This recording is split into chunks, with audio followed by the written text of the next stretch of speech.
Rafa Rius, buenos días. Hola, Manolo y nuestra audiencia. Buenos días. Pues ya que estamos aquí, vamos a charlar de algo, ¿no?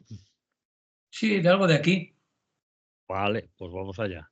A ver, dices que el gobierno tiene mal eso de la aritmética parlamentaria, la difícil aritmética parlamentaria del gobierno de coalición. ¿Por qué? Como que porque no hace falta más que poner la tele o escuchar las noticias de la última semana para ver los líos que se llevan los señores parlamentarios. Pues Porque desde que se conformó el actual gobierno ya se veía venir las dificultades de gobernabilidad que tendría una coalición tan frágil que estaba enhebrada en torno a la oposición a un gobierno del PP-Vox y no precisamente a su coherencia interna. mm, Porque la distancia ideológica entre BNG, Bildu, RC, Podemos, Sumar con el PNV y Junts hacía prever un difícil entendimiento en temas en los que sus intereses y sus obediencias pues eran opuestos, no solo diferentes, sino yo diría que opuestos. Y ahora pues ha llegado uno de esos momentos, porque aparte de los presupuestos generales del Estado para el 2025, cuya tramitación resultará aún más complicada, hay dos importantes cuestiones pendientes de aprobación en el Congreso, que son, por un lado, la reforma fiscal y, por otro, la regulación de las personas extranjeras residentes, que son dos asuntos de mucho calado y que de momento se encuentran estancados por la dificultad de formar acuerdos entre los distintos socios de la coalición. Porque, como he dicho hace un momento, pues sus intereses están encontrados y sus posiciones son muy distintas. Recordemos que el acuerdo para la formación del actual gobierno incluía partidos tan diversos como, por un lado, Sumar y Podemos y, por otro, PNV y Junts. Teniendo a los partidos nacionalistas de izquierdas como árbitros de la cuestión. Pues bien, ahora el gobierno intenta salvar parte del paquete fiscal tras muchas horas de negociación con sus socios, incluso llegando a estar reunidos hasta altas horas de la mañana.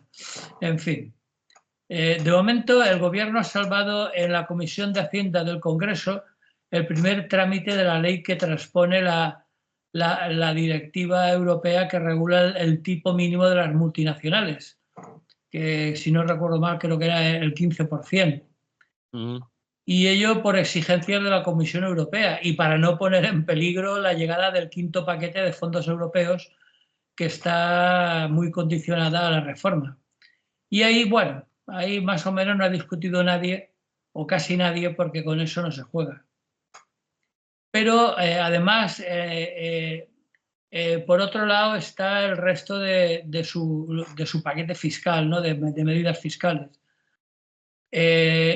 Porque el Ejecutivo ha pactado con RC, BNG y Bildu la prórroga de un año del impuesto a las eléctricas. Pero el PNV y Junts pues, no viajan en el mismo barco y lógicamente defienden los intereses de las personas, perdón, de las empresas energéticas que los patrocinan. Es decir, las grandes empresas energéticas y la banca que, han alegado que si les sube los impuestos están poniendo en peligro un montón de millones de inversiones que pensaban hacer. Bueno, eso siempre, el futuro siempre está por ver. Y la cuestión está muy difícil porque resulta que necesita a la vez los votos de Podemos y de Junts. Y repito, que voten juntos. Y que Podemos y Junts son como el agua y el aceite. Es decir, tienen posturas ideológicas difícilmente conciliables. Porque RC, Bildu y el BNG han acordado que el gobierno presentará un Real Decreto Ley para extender durante un año el impuesto energético, Ajá. que para estos tres partidos era un requisito irrenunciable para apoyar a la transposición de la directiva y el paquete energético del gobierno, que se había incluido como enmiendas a esta ley. Pero este paquete, sin embargo, el pacto este que han hecho con estas tres formaciones independentistas, o nacionalistas, mejor dicho, parece contradecir lo acordado entre el gobierno y Junts, que preveía precisamente lo contrario, es decir, dejar morir el impuesto energético. Pero bueno, como ves, la cosa está muy complicada.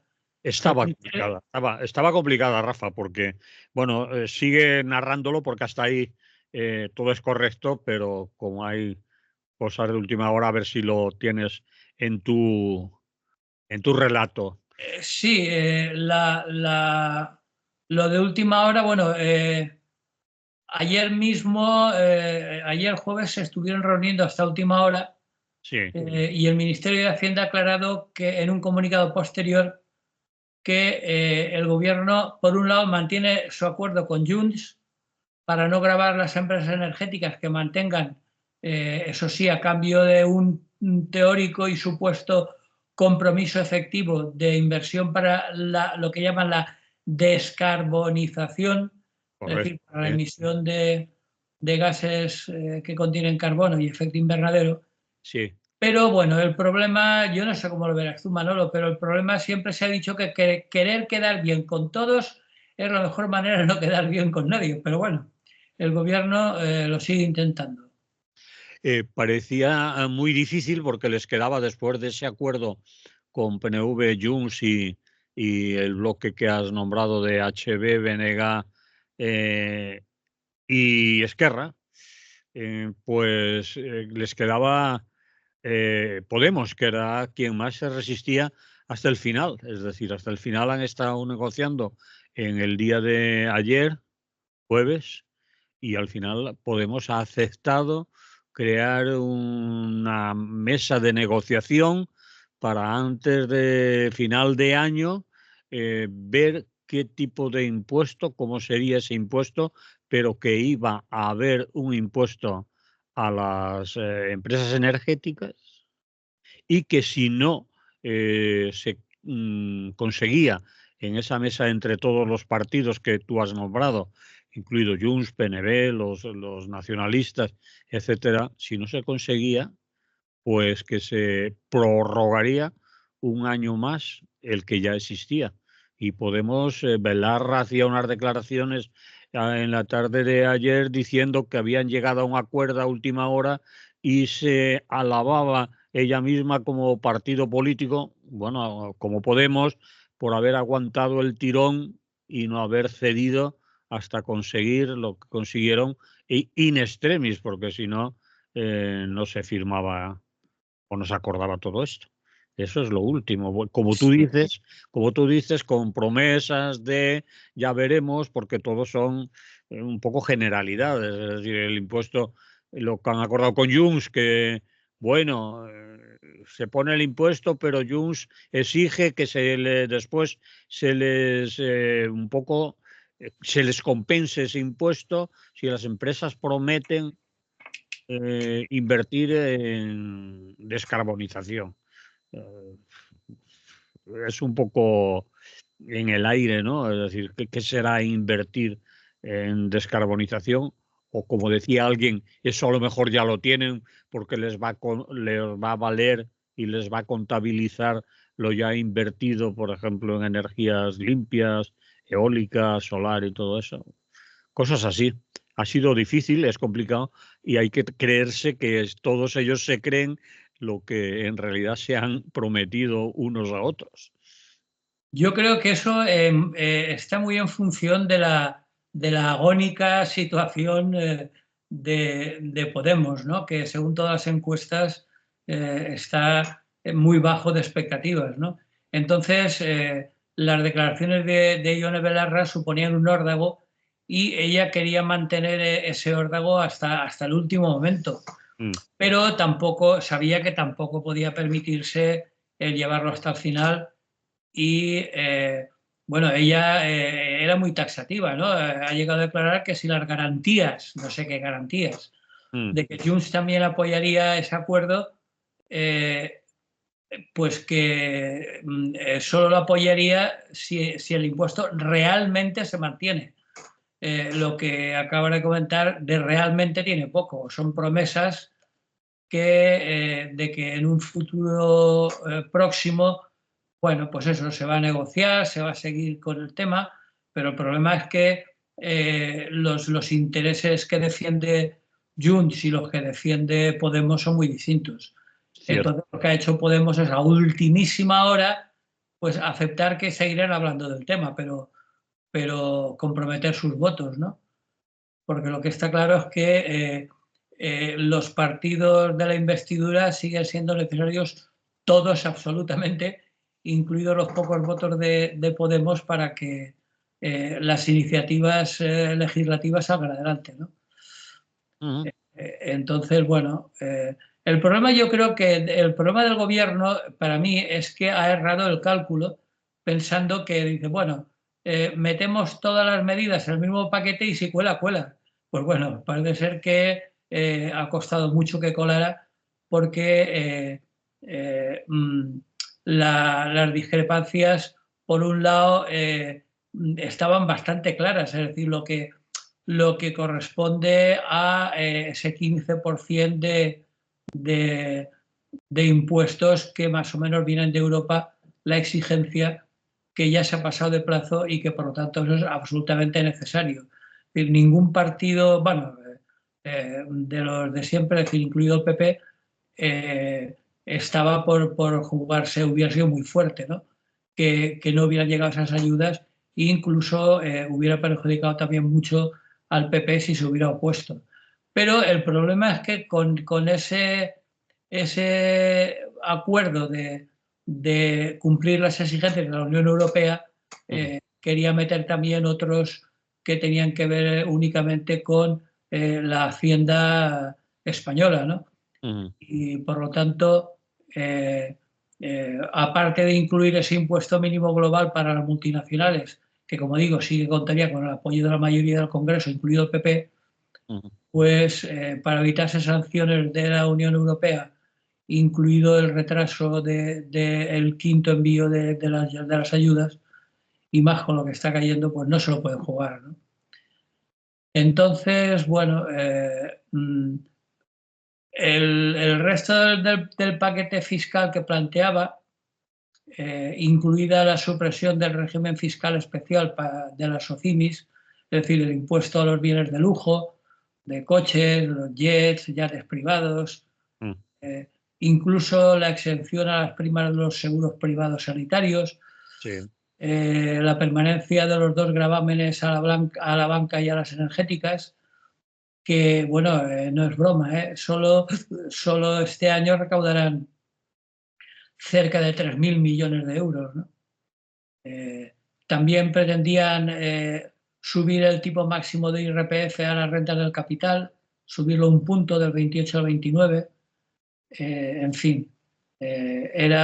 Algunas leyes venían ya desde el ministro de Rajoy, desde Montoro, pero bueno, a última hora, y parece ser que es la tónica de esta legislatura, es decir, de aprobarlo todo o alcanzar acuerdos en el tiempo de descuento. Pero bueno, el caso es que lo ha conseguido.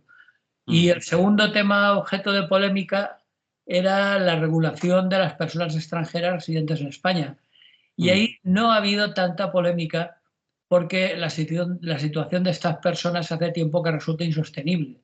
Bueno, solo con los de siempre, ¿no? Vox y los habituales xenófobos que suelen ladrar en las redes sociales, pues lo han hecho como de costumbre.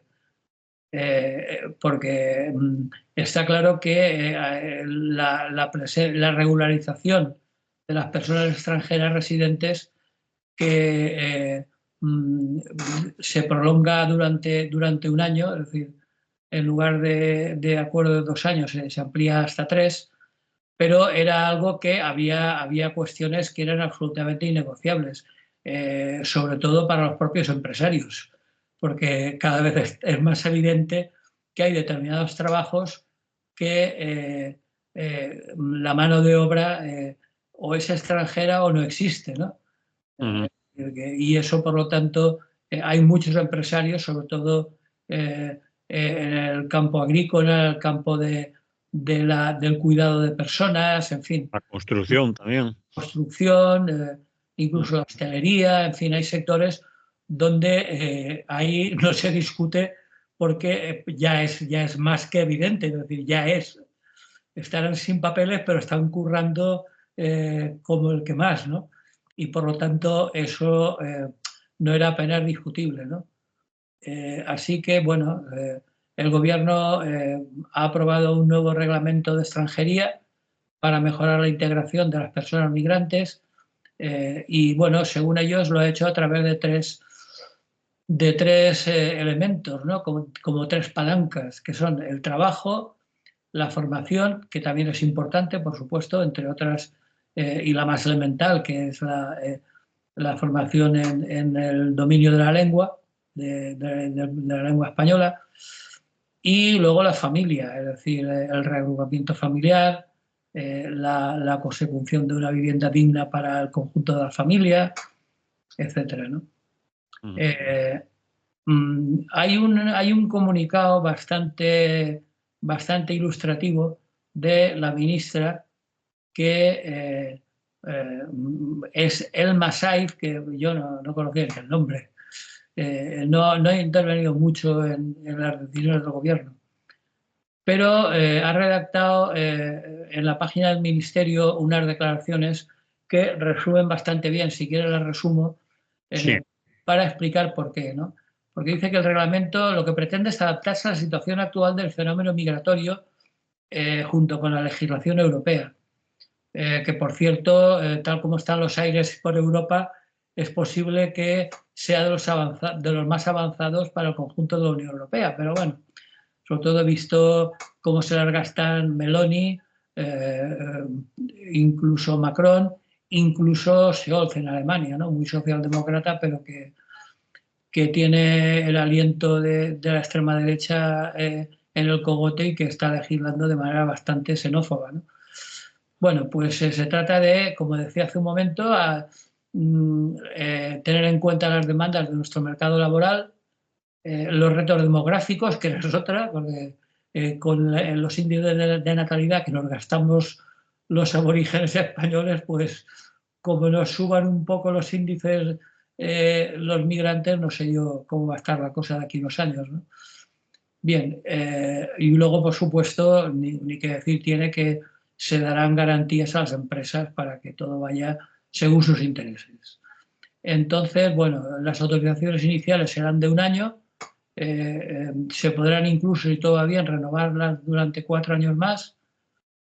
También habrá otro aspecto importante, que es el visado de búsqueda de empleo, que hasta ahora era de 3 meses, se va a ampliar a un año, se va a permitir un año buscando empleo. Y bueno, incluso la estancia por estudios, que permite trabajar hasta 30 horas semanales.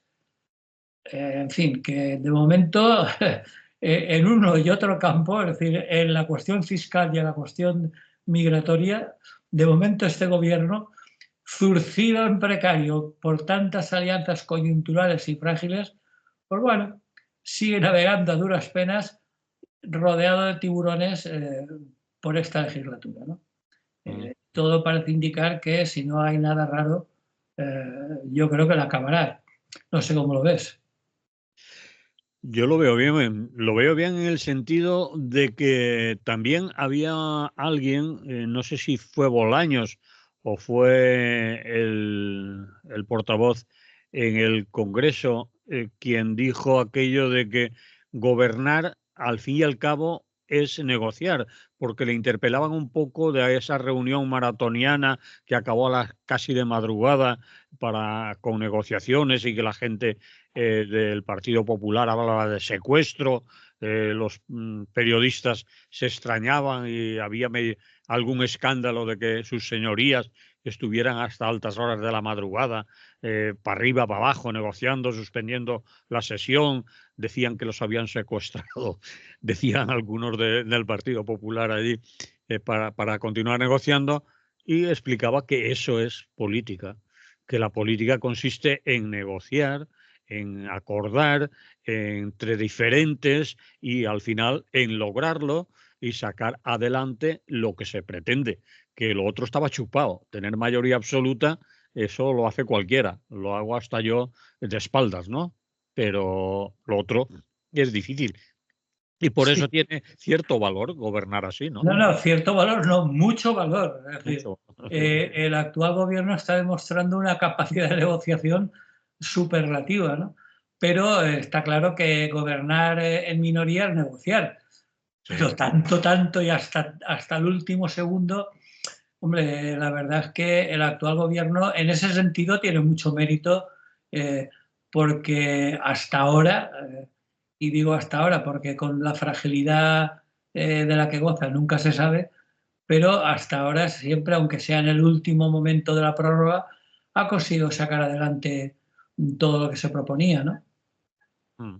Incluso Ciertamente. aun con errores, porque como decía, para mí el error de esta última negociación, sobre todo me refiero a la cuestión fiscal, es incluir en el mismo paquete lo que era necesario para Europa y lo que eran cuestiones nacionales españolas, ¿no? Mm. Porque podían haber aprobado lo de Europa y haberlo enviado ya a Bruselas y haberse asegurado y haber tranquilizado la cuestión de la llegada de fondos europeos y luego ya con más calma, con más tiempo, haber negociado lo otro. Pero bueno, han apostado, han hecho también una especie de órdago y han apostado por negociarle todo a la vez. Bueno, les ha salido bien.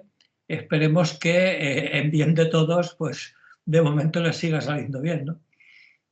Muy bien, pues esperemos y si sea el bien de todos. Obviamente hay críticas porque han hecho cesiones, habrá gente que criticará a Podemos porque al final ha aceptado algo que nunca se debía de haber aceptado, porque ahí los de Junts se salen con la suya, el gobierno también, el PNV también, pero obviamente en política y cuando hay negociaciones nunca se sale con el 100% de las propuestas de cada uno. En fin. Yo creo que eso es así. ¿Quieres que pongamos música, Rafa? Vale, ponemos algo de música.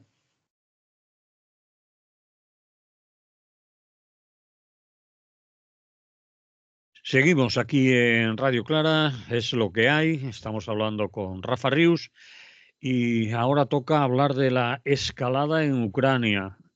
Dices el canto de cisne de Joe Biden.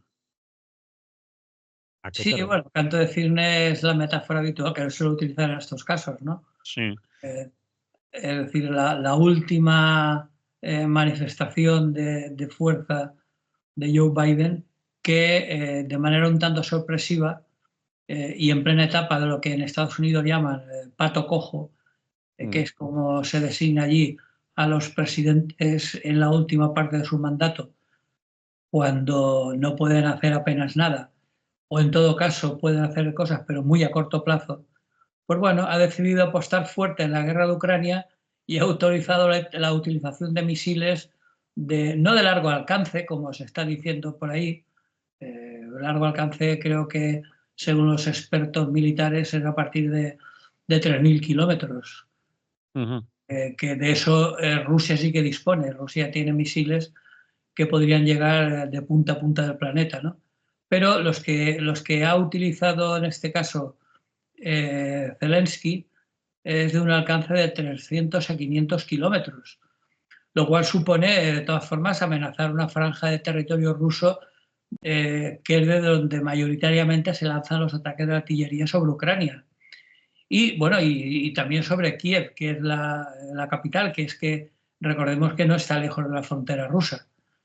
Y bueno, a estas horas y a 2 meses de cederle la presidencia a Trump, pues ha salido Biden con la autorización de este tipo de misiles, eh, Y que, bueno, que por supuesto Putin ha contraatacado amenazando con utilizar lo que él llama armas nucleares de baja intensidad. De todas formas, yo creo que a Putin tampoco le interesa montar muchos líos, porque ¿qué sentido tiene todo esto cuando en 2 meses, como digo, tomará el mando Donald Trump, que ya ha anunciado en varias ocasiones y de forma terminante que va a suspender toda ayuda a Ucrania?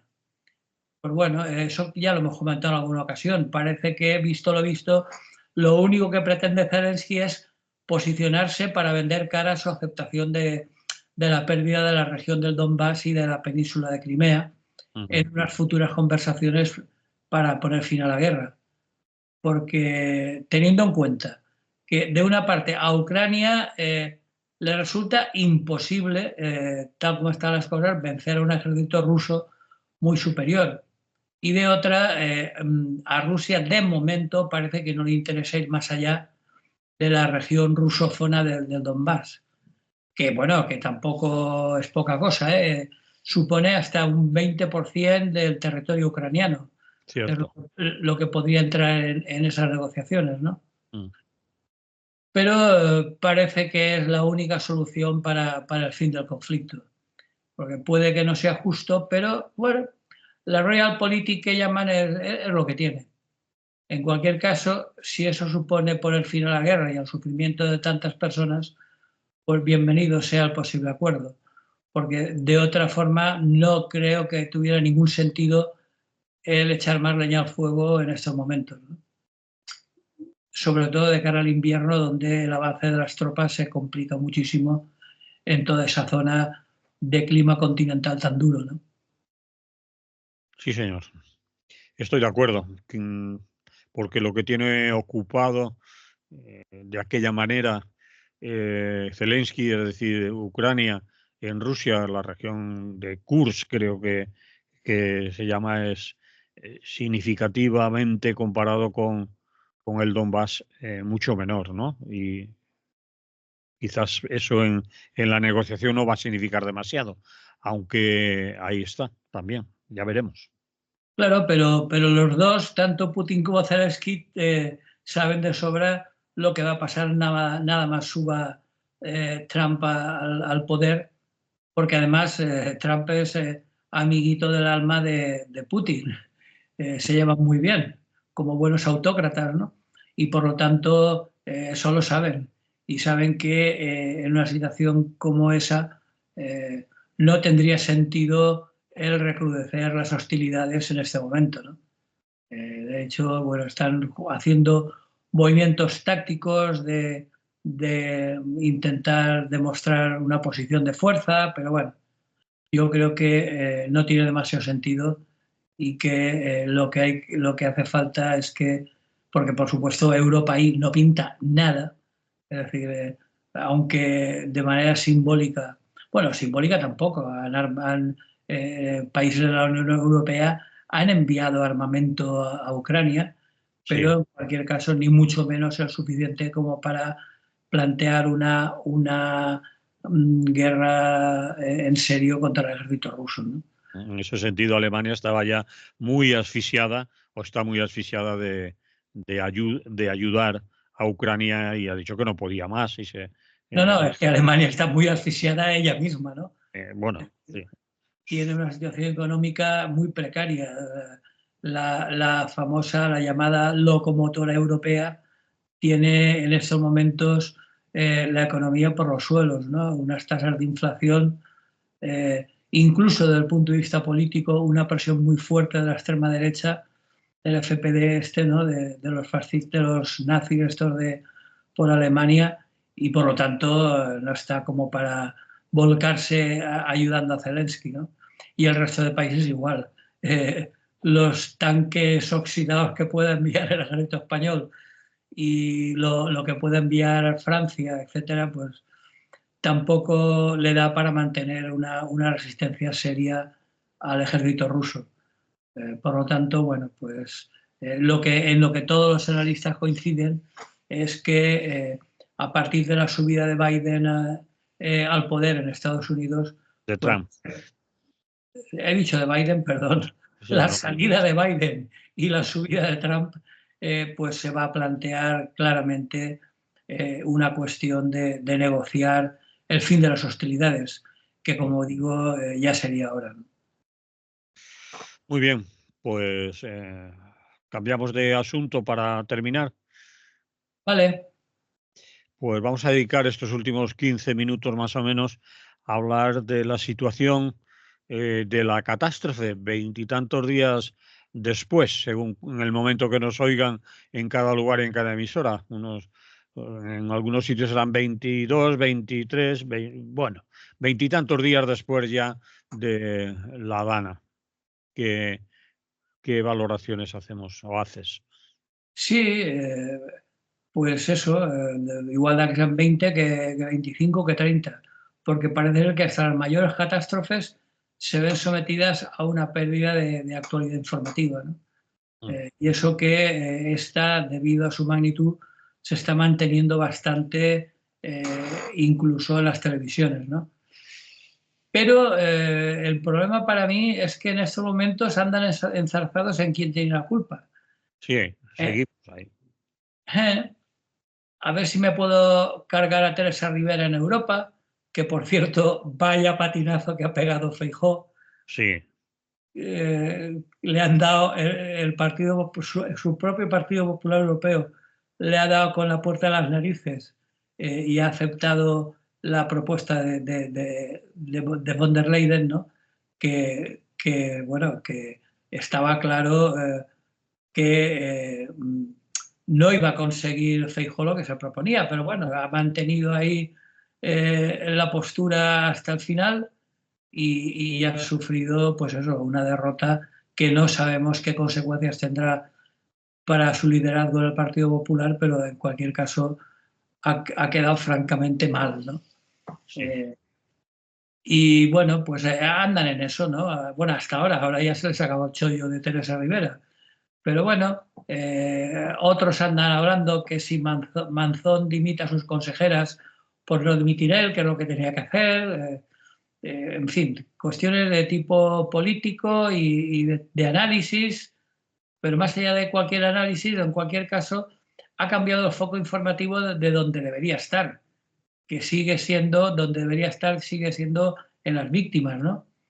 Unas víctimas que siguen habitando lo que en sociología se llama un no lugar, es decir, un lugar terrible en medio de inimaginables penalidades cotidianas de todo tipo, es decir, si nos pusiéramos a enumerarlas, pues no pararíamos y sin esperanza de que la situación mejore a corto o medio plazo, ¿no? Entonces, para mí el problema es que si seguimos así, estamos deshumanizando la tragedia. Eh, Voy a leer porque me parece significativo lo que escribía ayer mismo una amiga de Picaña, que enviaba un WhatsApp y decía, cito palabras textuales, de una persona que está viviendo allí en una casa devastada. Mm. Es una locura, un día sin fin. Esto nos ha dejado marcados. Es difícil imaginar los ruidos tan ensordecedores que hay, golpes, camiones, sirenas, los olores a podrido, el polvo rancio. Es algo que hay que gestionar porque esto no se puede digerir. Yo ya no hablo mucho porque estoy algo distraída con lo que he vivido. Todo irá colocándose en su lugar poco a poco.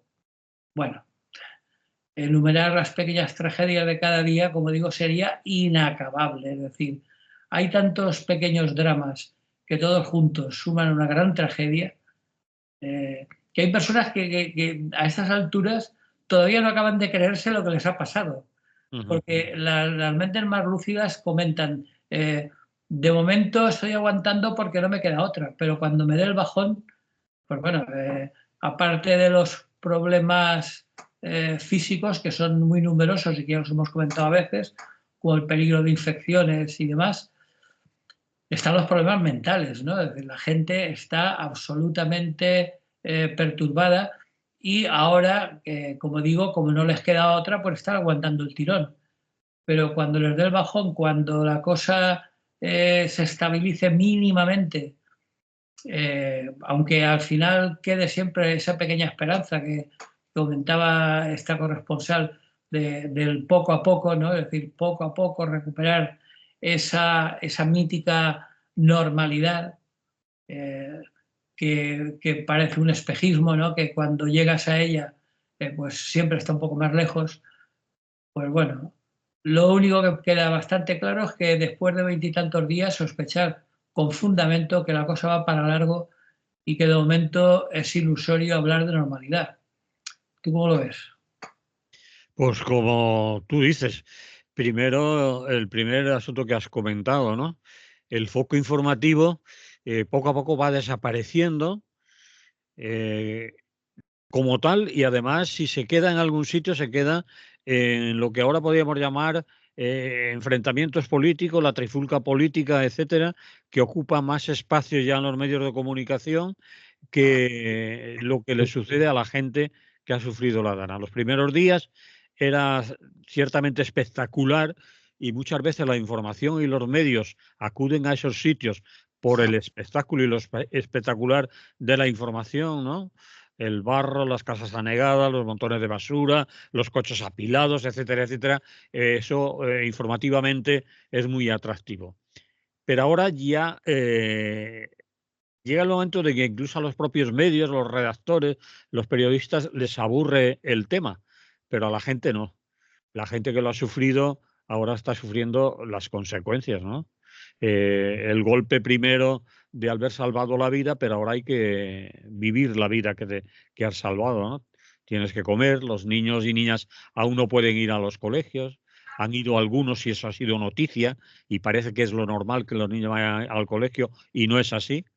Hay escuelas que están sin limpiar. Había que preguntarle al conseller de Educación eh, si no era urgente, si no es una necesidad urgente limpiar los colegios, las escuelas, igual que se limpiaron o se están limpiando, terminando de limpiar los centros de salud, por qué los colegios están aún en esa situación.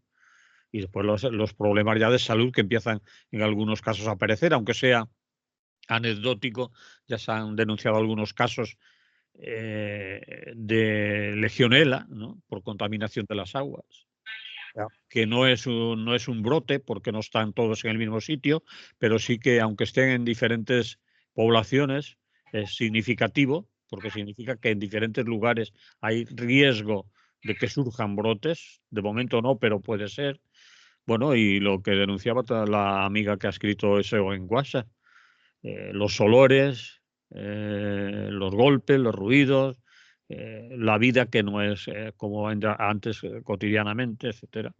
Todo eso ya no es lo que abren los telediarios y cada vez queda menos lugar en la información que la empiezan a ocupar, pues lo de siempre, la política de políticos, que no es necesariamente la política, sino la trifulca política, que si Aldana ha declarado ante el juez y ha dicho que ha corrompido él solo y en media mañana a todo el gobierno y ha salido ya el señor Feijóo a decir que dimita a todo el mundo. Eh, yo creo que con el intento de desviar el foco informativo del pifostio que tú comentabas antes de Rivera y de todo eso que han patinado y de los errores de la Dana. Es decir, estamos en eso, estamos en eso. Y desgraciadamente se sabía y los mismos vecinos y vecinas decían a los periodistas, no os olvidéis de nosotros. Sabían que eso iba a pasar, que poco a poco no serán noticia. Claro, pero es que ahora lo que tienen por delante es negociar la cotidianidad. Una Sí. cotidianidad traumática y totalmente lejos de esa ansiada normalidad, ¿no? Mm. Es decir, todavía la función asistencial es necesaria. Todavía hay colas en los comedores provisionales que se han montado, sobre todo en pueblos como Picaña y Paiporta, que es de los que yo tengo alguna noticia, y la gente, no estoy hablando de indigentes, estoy hablando de la gente del pueblo que Mm. no tienen cocina o no se han podido comprar todavía que no tienen nevera para guardar los alimentos y que por tanto tienen que acudir día tras día a esos comedores populares para poder comer de caliente, ¿no? Y eso no va a acabar ni mañana ni pasado. Es decir, negociar esa cotidianidad durante mucho tiempo es lo que no tiene esa espectacularidad informativa, pero el día a día es lo que está marcando la situación en estos momentos. Ese día a día tan difícil. Ayer mismo veía un reportaje en la tele sobre el tema farmacéutico. Es complicadísimo, ¿no? Apenas quedan 3 o 4 farmacias que han podido recuperar y que están en funcionamiento. Las están supliendo los centros de salud bueno, y si van al hospital, por los hospitales. Pero claro, hay situaciones que no tienen por dónde cogerse, ¿no? Ya han dicho, han alertado incluso del peligro de consumir medicamentos de esos que en las primeras horas todo el mundo con la mejor voluntad empezó a donar medicamentos y no se sabe en muchos casos ni si están caducados ni si se lo han prescrito correctamente, ni la dosis es adecuada, etcétera, etcétera, ¿no? Entonces, bueno, pues hay un desbarajuste increíble con el tema de los medicamentos. Y bueno, y lo mismo se podría decir de la asistencia sanitaria. Tú has comentado el tema educativo. Todavía siguen llegándonos imágenes de escuelas absolutamente inutilizables. Todavía hay muchos niños que van a haber interrumpido gravemente el curso escolar actual y bueno, y suma y sigue un día y otro día, y lo que debe suponer para esas personas levantarse por la mañana, suponiendo que puedan dormir, que en muchos casos el insomnio ha aparecido, y que tengan un colchón adecuado y no se les haya mojado el suyo. Bueno, pues levantarse cada día y ver el panorama que les espera hasta la noche, ¿no? Y al otro día lo mismo. Los avances son muy lentos. Tengamos en cuenta que, bueno, se están poniendo, por ejemplo, la movilidad, se están poniendo a disposición de los vecinos bicicletas recuperadas por todas partes, incluso patinetes, pero el desplazamiento a pie sigue siendo mayoritario. Recordemos que los polígonos de la zona bueno, que dan trabajo a miles de personas, la mayoría de ellas viajaban con sus vehículos particulares porque esos polígonos no tienen transporte público. El transporte público se está recuperando muy lentamente, sobre todo el metro. Y bueno, incluso muchas empresas están cerradas porque se han visto gravemente afectadas. Con lo cual, a la situación de emergencia personal en sus domicilios hay que añadir el paro de momento mientras negociaban un ERTE o veían a ver qué hacían, o si incluso en muchos casos las empresas volvían a abrir, porque también comentamos en una ocasión que la mayoría son pymes, ¿no? Son pequeñas y medianas empresas para las que las inundaciones de la Dana han sido, bueno, definitivas para su recuperación. En fin, y eso un día y otro día y otro día, y pasa una semana, han pasado 2 y seguimos avanzando muy lentamente, de manera que esa ansiada normalidad se ve muy lejos, ¿no? Entonces, simplemente era recordar el problema de las personas y recordar que está por encima, o que debería estar por encima de cualquier cálculo político y de cualquier interés político que pueda estar dominando la actualidad en estos momentos, ¿no? Las personas antes que nada. Y todos sabemos cómo funciona la información, pero en un caso así deberíamos replantearlo, ¿no? Bien, Rafa, yo no tengo ya nada más que añadir, porque seguro que en próximas intervenciones tendremos que seguir repitiendo esto o algo parecido, ¿no? Según la gente vaya denunciando que no les llegan las ayudas, que los trámites burocráticos, que el consorcio de seguros, que su coche no encuentran la matrícula, pero le piden, bueno, la matrícula no encuentran dónde está, pero le piden la matrícula y una fotografía, imposible de localizar. Todas esas cosas que a veces son pequeños detalles para, obviamente, la política de políticos, pero que para la vida de las personas son detalles fundamentales. La gente que tiene dificultades de movilidad, que son mayores, que no saben acudir al lugar donde hacer la petición, que no saben rellenar los papeles, que no se pueden mover porque no tienen esa disponibilidad física, necesitan utensilios para caminar, muletas o andadores, o un terreno muy llano para no tropezar y caerse, cosas de esas que a veces nos pasan inadvertidas cuando todo funciona, digamos, normal, entre comillas, y ahora esas cosas tan invisibles a veces son lo que estropean la normalidad de muchísima gente. Sí. Sí, no, recordar es simplemente eso, recordar que las grandes tragedias están llenas de pequeños dramas personales y que esos pequeños dramas personales juntos son los que conviene no olvidar. Y bueno, como tú decías, volveremos sobre ello porque hay temas que no se pueden dejar de lado. De la misma manera que hemos comentado qué pasa con la situación de los palestinos o de los saharauis, etcétera, ¿no? Son temas recurrentes que mientras no se solucionen y son temas que, por desgracia, tardan bastante en solucionarse, pues hay que seguir insistiendo.